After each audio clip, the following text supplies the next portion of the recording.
Welcome to Grapes and Debates, a podcast where we'll uncork some incredible wine and debate varietals of issues within the restaurant industry, one glass at a time.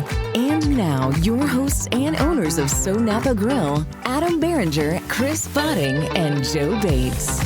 Grapes and Debates. Good morning. Good morning. It's good morning. Normally it's an afternoon deal. This is the second day in a row, sub 10 a.m. We're tasting wine. Right. Yeah, early. And you know what that is in California time? Earlier. 3 hours earlier. Yeah. Well, good morning. Good morning. It's the champions. Yeah. That's so, right. Adam Barringer, founder of SoNapa Grille. I'm here with my business partner, Joe Bates, and we are so excited to have Kim Braddock, our very good friend with Foley Family Wines, and she's decided to bring along Alan Crawford, National Director of Sales? Luxury brands. Luxury brands with Foley Family Wines. And the wines that we're going to be tasting, because every Grapes and Debates, we have to drink wine. That's regardless why we of put what grapes time first. it is. It's Grapes not debates first. and grapes. No, it's not. grapes and debates. Yes. So we start with grapes. We'll never debate that. I love that. So we're going to start out with some Chateau St, which I think we should get into the glass immediately. And then we can go into a little bit of, we'll touch on your background for a few minutes. A minute. A minute. Not 60 even a seconds. minute. 60 seconds. And then elevator really, speeds. it's about our esteemed guest, Alan. Yes. Yes. So, You want to talk about this? no, Alan loves to talk about this Chardonnay. So Okay. he has really good stories about where it comes from and the difference of the region and the lots that are within that region. So, but my quick background is great friends with Adam, Joe, and team, and been in the wine industry for far too long to say on camera. But I'm happy to be here and really excited that Alan's here visiting from California. And we've had the last 3 days events and seminars and just kind of digging into some really, really cool stories about Foley Family Wines, which I personally have been with for now 7 years. And proud to say a really great partner to be here with you all today. Well, thank you. And cheers, everybody. Cheers. Alan, before we get into you, let's get into this.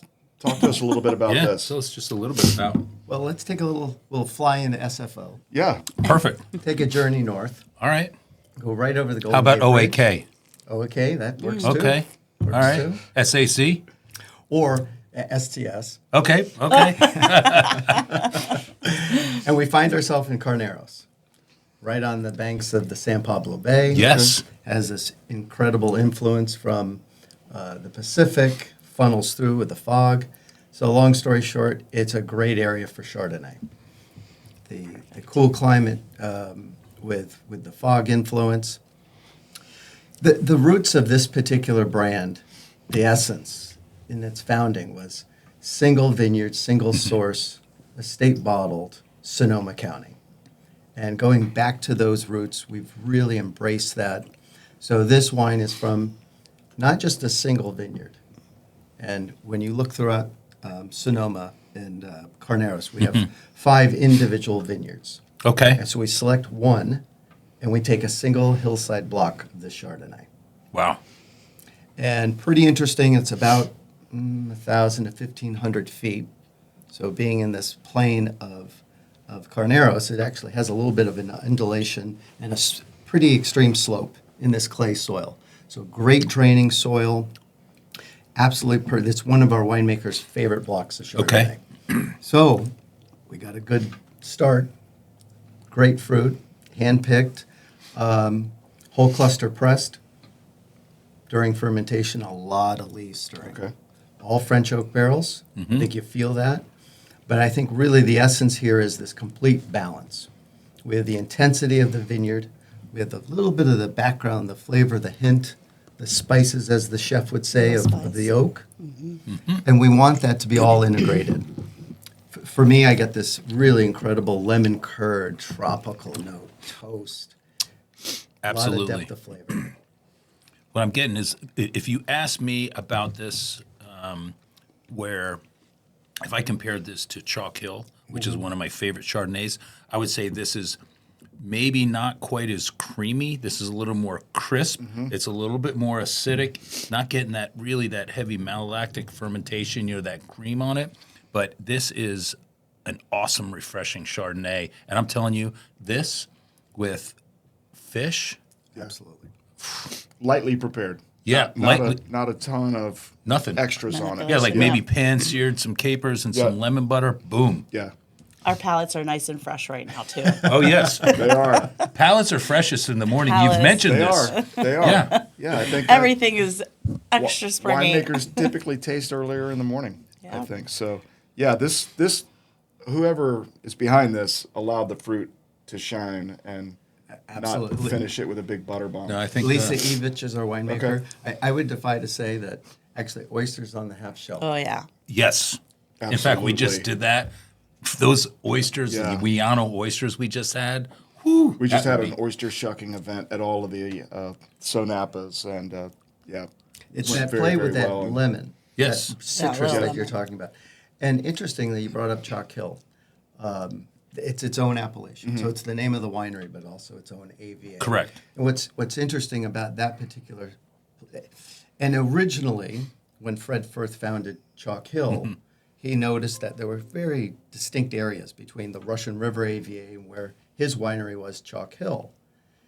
Part of the dynamic is that estate is up in the hills. And Okay. the fog doesn't aggressively sit as much as in Carneros. Okay. So I totally appreciate that. The texture you're getting from Chalk Hill versus a little bit more linear here.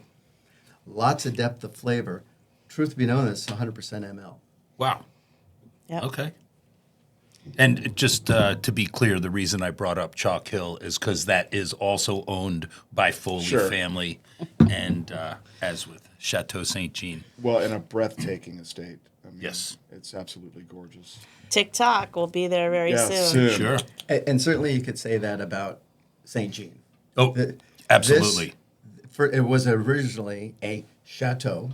Yep. It was a summer home for the Golf family. In 1919, this Okay. family from Michigan said, "Hey, let's build a summer home in Sonoma," Yeah, that's convenient. and they did. And it took them roughly a year to build the chateau, and they used it as a home Yeah. for quite a while. And the Miserian family from Modesto, winemaking family, in '73 bought the chateau. Okay. And they actually built the winery. So it took several years to build the winery, but they Okay. started making wine. First winemaker was Dick Arrowwood. Okay. So that's where we Arrow's get it. made some fantastic wines. Absolutely. Yeah. So that was kind of his start and real notable influence here. And it goes back to that single vineyard, single source. He really had this eye to understanding the microclimates and the area in Sonoma County. And what eventually led to was, and not jumping ahead of the story, but in 1990 creating Cinq Cépages, which we'll talk about. But Let's get into the red. let's do that. Well, no. Let's talk a little bit about Alan. I mean, here you are. Oh. You're the national sales manager for the luxury brand, which I want you to kind of talk about that because it gets a little confusing now that we've separated Foley's Yep, portfolio, into luxury and but talk about you getting into this business and then how you ended up on this podcast today. Well, I appreciate that. So I've been with Foley since 2014. Okay. So it's been quite a run. I've seen quite a bit happen with the portfolio and just extremely exciting. well, yeah, because how many wineries did he have then and then now? We have You a know, couple more. A Yeah. couple, Yeah. yeah. You think? But it's just the opportunity to be able to tell these stories, the history of some of these Chalk Hill. When you think about how incredible Chalon is, another winery that it's its own namesake of an appellation. So to think that Mr. Foley doesn't have a keen sense of history. So I graduated with a degree in business management. Loved food, loved wine even then, and kind of circled some things and said, wine, that's interesting. And went to work for the E&J Gallo Winery in 1989. And quite a few interesting projects, wholesale management. I ran a little winery in Mendocino for several years, but had the opportunity to work for the importer of Chateau Lafite Rothschild Okay. for 12 years. And so that was quite a run. Oh. And knocking on the Got door a few bottles was- stashed. Got a few Got a bottles few bottles stashed. Good. Are they stashed under here? Yeah, really. I didn't see Next time you're checking your luggage, Alan. And opportunity came at Foley, and it wasn't exactly the portfolio it is today. Right. It was pretty exceptional. And we've matured as a company. Right. And part of that was to look at the portfolio and knowing we have some brands that have a little bit more of a commercial platform. Okay. Like Ferrari Carano, it's a Right. bigger winery. Okay. Banshee, it's a fast-growing winery. Really.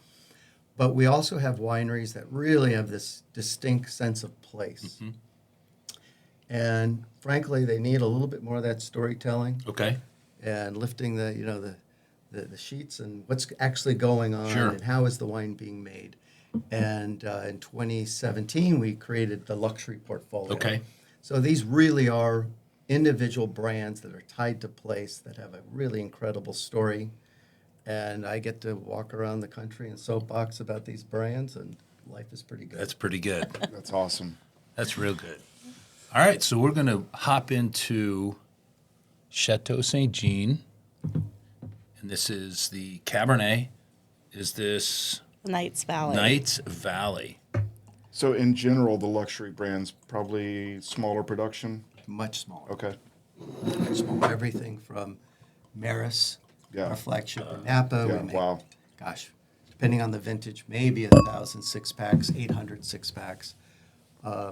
Chalone is included in that. Obviously, that's a really special place.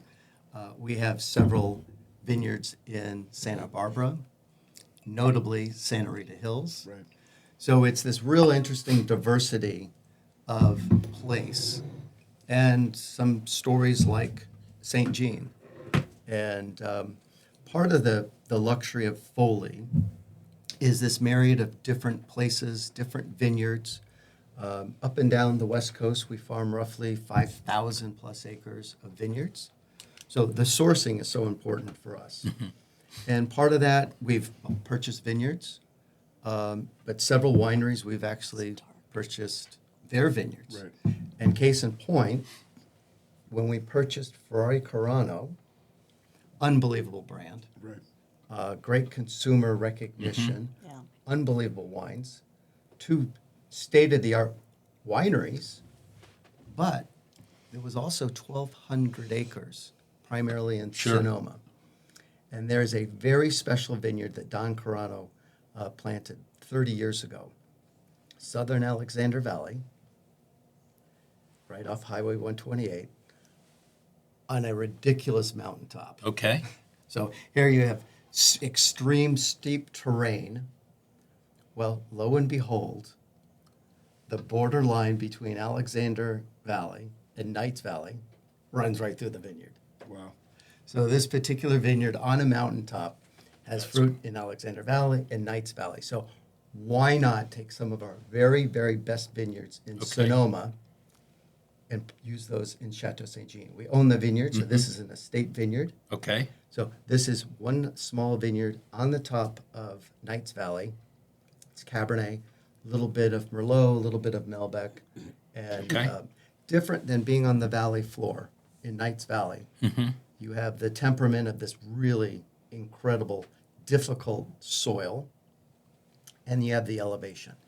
So, I mean, right away, this color is beaming. It I is. mean, it almost lights up the glass. Yeah. Now this is all mountain fruit This is So- all mountain fruit from that single vineyard. from that single Again, vineyard. that concept of finding those individual special places, those single vineyards, Yeah. the history of Chateau St. Jean. So when we visited Ferrari Carano the last time, we enjoyed a flight, I think, of the Prevail wines. We Sure. did. So if you recall, there's the blue, which is the back 40, the purple label, which is West Side, and then the red label, which is the Lookout Vineyard. Okay. You know, 3-4 times the price of these. That's the vineyard that Alan is referencing too. Just different blocks And of where this Lookout is. vineyard, it was so much creativity because this lookout point on the top of the mountain, you're standing in basically Knights Valley, you see the entire Alexander Valley, and you turn, there's Chalk Hill Valley. So from this vantage point, it's incredible.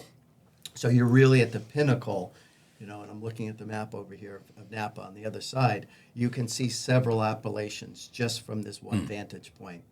And Mount St. Helena in the background. Okay. It's incredible. And more incredible that the grapes really struggle.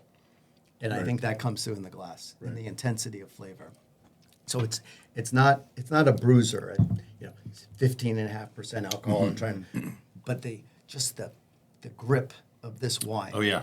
So for me, I actually like a little leaner steak. I do like the word grippy. No, I'm getting And he this. makes fun of me. I'm getting this. He looks But right over. That's It's been, like that's been a descriptor that I've been using more and more. Just when it kind of gets you right back here, and it's. I feel like it's gripping each individual tooth with Right. red. Right. well, a lot of wines right now we're tasting, on the regular are very, a little more fruit forward driven, where this one has that grippy backbone, It does. Yeah. But it's super balanced. It's ready to drink Super right now. balanced, Yeah. yeah. I mean, it doesn't need to lay down. For But I'm a telling you, decade. I think this, and again, we had it on our menu. It was part of our wine club. I have consumed many, many bottles. Yes, many bottles. Yeah. And I believe for me, this is a food wine. To have that steak that you're talking about. Absolutely. Yeah, And the intensity is balanced, to your it point. is. But it's not so lean that you just can't sip the wine and say, "Oh, that's enjoyable." That is a debate, actually. Because there are some folks that could happy hour with this wine. Well, I will. I mean, I am. Well, this is I happy know. hour. It's a very happy No, hour. it's smooth enough to sip on. Right. But yeah, I would like to maybe have a little bite. Yeah. Something with a little Yeah. fat to kind of cut Yeah. through those tannins. And like the Chardonnay, this goes into French oak barrels. Okay. Actually, it's heightened a little more with new oak. So this is about, call it 40%. But hopefully you're feeling what Lisa is doing in terms of balance and Sure. integration. Is there the notes of toast? Sure. That's the supporting cast to this incredible fruit in this Yeah. incredible place.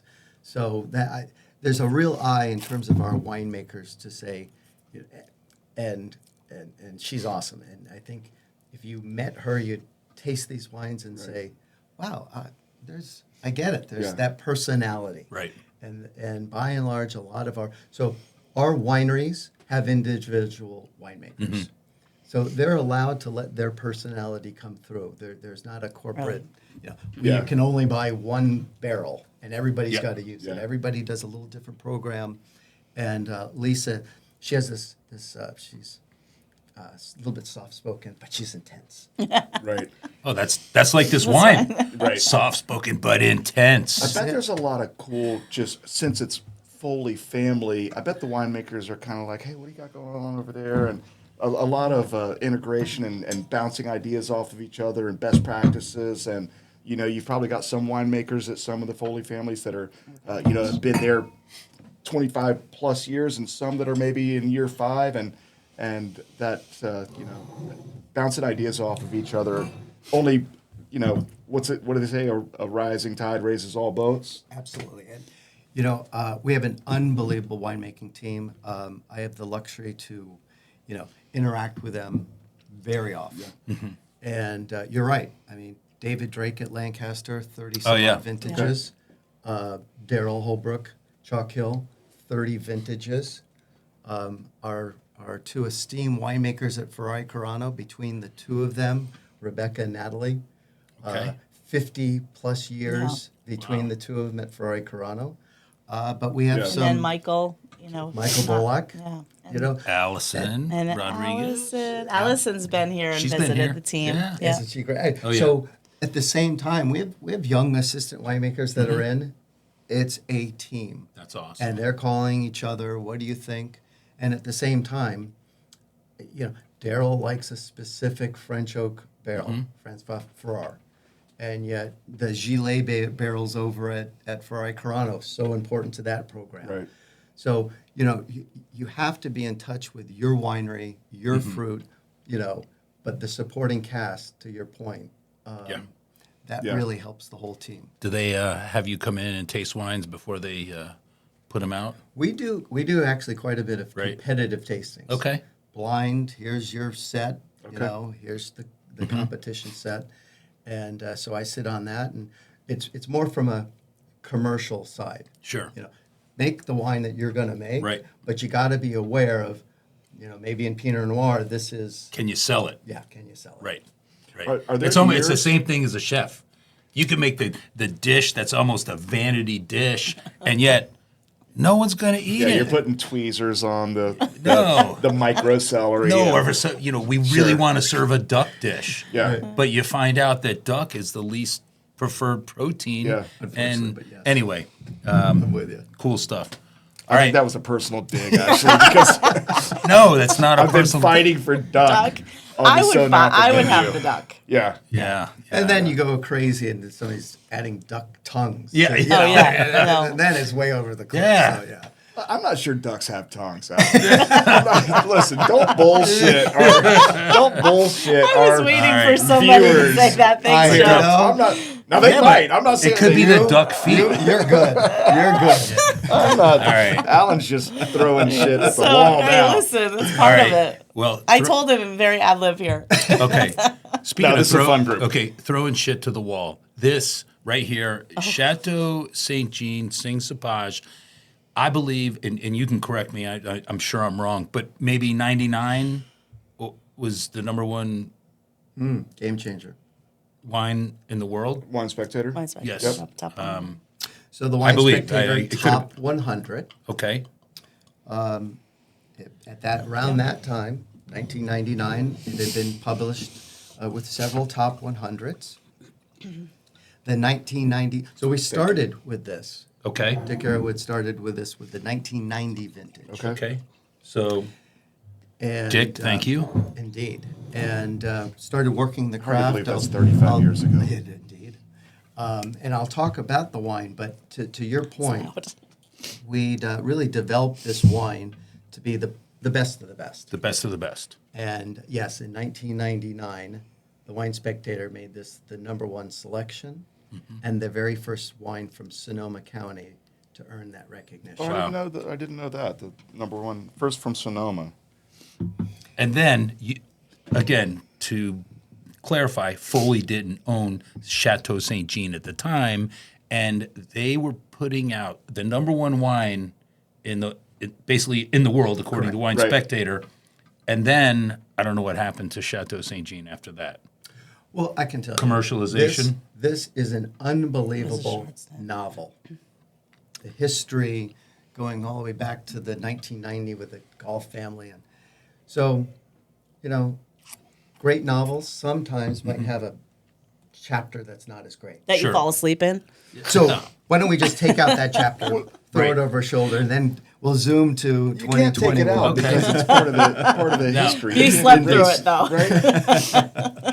So this particular wine, it's exactly everything that we're doing to bring back Chateau St. Jean to its original roots, to its original eons. And part of that was when we purchased the property, redoing all of the gardens. Right. Check. The winery Yeah, pretty. So hadn't pretty. made wine at the winery on site for about 6 years. Wow. Bill said, okay, we're going to make wine at Chateau St. Jean, and we're going to make it right away. So within the first year, we rebuilt the winery. Okay. Super high-end optical sorters, very, very, very good destemmer crushers, new steel tanks, French oak barrels, the electrical work, yikes. That all sounds cheap. That all sounds cheap. Yeah. Very cheap, yeah. Yeah. I'm going to put on my optical sorter real quick. All right. Yeah. But for all the right reasons. So when was the first vintage that came out of the new facility? Right there. That is That's why it. this is so heralded. Okay, wow. So we purchased it in 2021. Here's the mandate.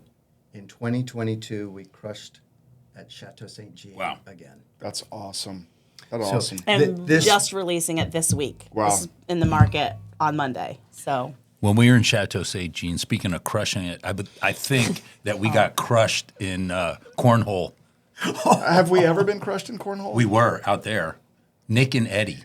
What tasting us. was that? Our third tasting of the day. Because you should have been primed up by then, that may Joe. have been when I was seeing 2 cornholes. I'm not But, sure. Oh, that's awesome. No, but that's seriously to have that mandate in 2021 and 2022 to be able to crush the grapes there and produce on site is pretty freaking amazing.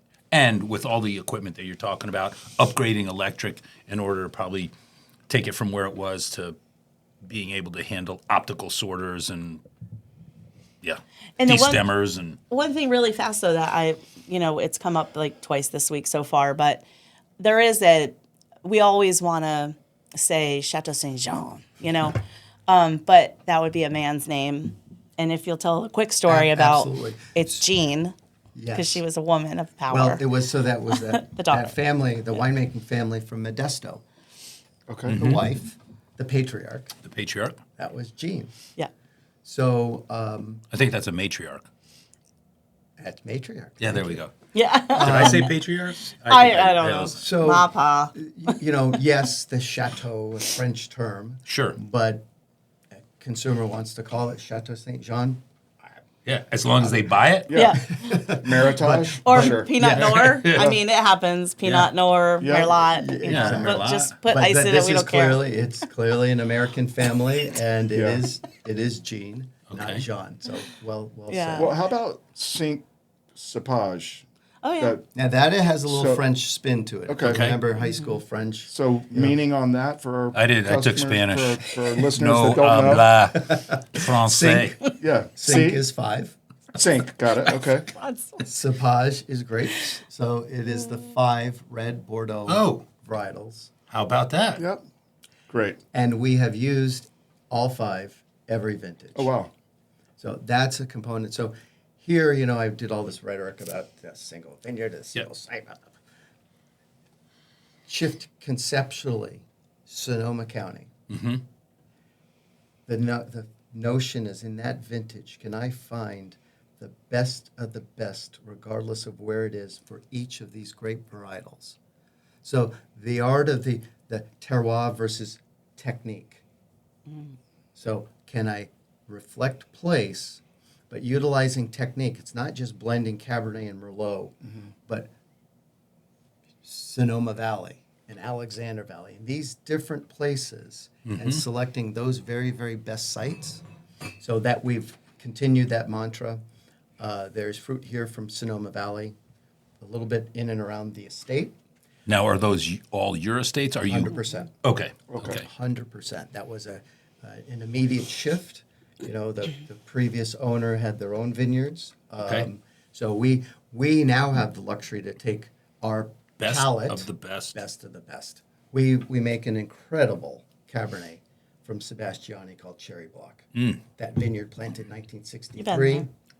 We drank Drank Sebastiani Cherry, Cherry Block Block in in Cherry, Cherry Block, Block. walking through the vineyard. Yes. It was very, very special. Yeah. So you can appreciate how crazy that vineyard with the California sprawl, Yes. terrace, trellising. Yes. Yeah. No, you walk. Go too far and you're in some guy's backyard with the dog barking. I mean, it's like, what in the hell is happening? We're in a. So that's urban sprawl. Right. That Yeah. vineyard's special enough to say, okay, Right. That's awesome. there's a Yes. little bit of that vineyard Okay. in here. That's the luxury we have, having all of these special vineyards to be able to blend them to create what is a complete wine with the parts. Yeah.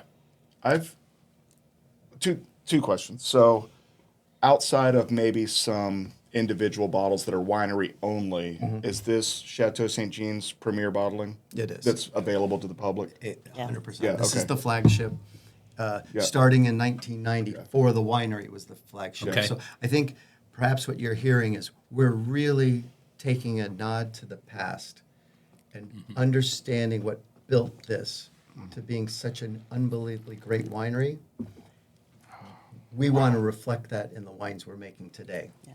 So you just launched this. Is it out in the market yet? Is it in? I think it might be on your invoice today. Oh, okay. But I mean, so it's going to be in, Auto ship. in SoNapa auto restaurants. ship. Anything new. Is it going to be in Total Wine? Is it going to be in wine shops? I'll That's what I'm turn saying. that to Alan. So Yeah. this particular wine we make smaller quantities. Sure. So really, initially, it is that on-premise restaurateurs Okay. that like to tell stories to their guests, individual carriage trade shops, retailers that like to tell that story. Okay. There's, you have to be honest, there's some Total Wine locations around the country that No, every store has stewards. They Sure. tell the stories, and they're in Yeah. demographic no, areas. I'm that just are great. wondering because many of our listeners are going to wonder where they can get this. As we're saying, this was at one point the number one wine in the world. Foley Family wants to bring it back to become the number one wine in the world. In our glass, what I'm tasting, Yeah, I'm tasting delicious. a much brighter fruit than what we had in the Chateau St. Knights Valley. I don't recommend or remember ever saying that you should let a wine lay down. But this wine, I drink this now without food. But I think this would be special in 5 to 7 years and maybe even longer. The Wait. difference for me in the two is just this just is more complex, more depth of character. It's just a minute after I Layers. finish it, I'm like still thinking about, okay. And they're both fantastic. Different wine, Yep. but 2 weeks ago had the luxury to taste the 1998 Okay. Of the Cinq Cépages. of the Cinq Cépages. Delicious, intense, fruit driven. Still. Wow. Still. Wow. So that, again, is understanding the vineyards, understanding the winemaking. That's the map in front of us for this Okay. wine in a great. Pull the cork, it's fairly accessible. Tannins are really integrated. It's so balanced. It's just that is. it's the opposite of grippy. It's got enough. It does Yeah, have, but yes. it's not grabbing you with both hands Right. now. Yeah. It's grabbing you with one. So just think about this. Just think about this before you make your next step. Yeah. So it's adequately, Yeah. more than adequately grippy. Yeah. Yeah. So, with everything too, I mean, decanting it, it Sure. sounds so old school, but we still do decant and or aerate the wines. And we did aerate this on Tuesday for our big function Right. that we had. And it did relax it a little bit, I That's a recommend debate. That's a debate. Aerating. I know. All right. Here's my suggestion. Okay. Just take a pitcher, Yeah. Right. Your dump it style. in the pitcher, Boom. pour it right Get back a, in get the a bottle. funnel. Yep. Get a funnel. Easy, and that just a little bit. It's this Sure. times Yeah. 100. But if you suppose this, we're in the van. We We're can driving. make it happen. We don't have a cup, but we each have a bottle. We would pop that and drink right out of the bottle. Would Well, you? Listen, we've done, yeah. Responsibly, if we had a DD, yes, 1,000%. Yes. Yes. Always. Responsibly. Always. We'd ensure that we would actually just pull the whole foil off versus cutting it because we don't want to. We don't want to. Yes. Right. Exactly. Oh, I like that. you. All right. When he asked the kitchen for a funnel, I'm like, Alan, he goes, trust me. And I'm like, I trust you. No. Listen. I was like, fantastic. Adam will love this. Well, I know you have a busy day. Yeah, We're going to thank wrap you. this up. So, Thanks what so much. an amazing time. Kim, always great to see you, to have you here. We look forward to spending some time at the Foley properties here coming up in the next 2 months. Alan, amazing wines. So glad that you were able to come here, spend time with us, share your knowledge about Chateau St. Jean and each one of these wines. And Joe, it's just a pleasure every Always. single. I- And Always. the fact that we're all in blue, No memo. I know. No. No memo. No memo. We did that. yeah. So. That's how much we're like our synergy. We're so Yeah. aligned. Like we're aligned. know. And can we just say happy birthday to my beautiful wife, Sabina Bates? Savita. Double Happy nickels. birthday to you. Did I say that? Say that. I could edit that out. I could edit it out. Happy birthday, baby. I love you. See Thank you you. soon. Thank you, guys.